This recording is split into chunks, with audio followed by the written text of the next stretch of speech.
जो यहाँ वर्षों से संचालन करते आ रहे रथ यात्रा का। तो चलिए जानते हैं उनसे और इतिहास के बारे में पूछते हैं।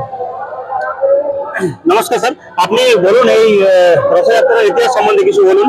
আমি দুর্গা মাঝপাড়া দুর্গা মন্দির কমিটির মেম্বার।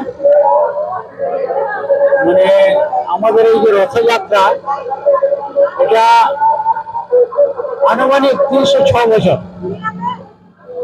হ্যাঁ, এটা প্রারম্ভ হয়েছে 306 বছর থেকে রেগুলার রথ হয়ে আসছে আর সাথে মেলাও হয়ে আসছে। হ্যাঁ, আর মোটামুটি বছর 5 হলো এই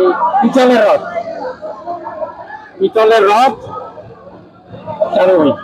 এর আগে ওই কাগজেরই রথ ছিল, কাগজ বাঁশ দিয়ে কাগজ এবং খড় বাঁশ এইসব দিয়ে।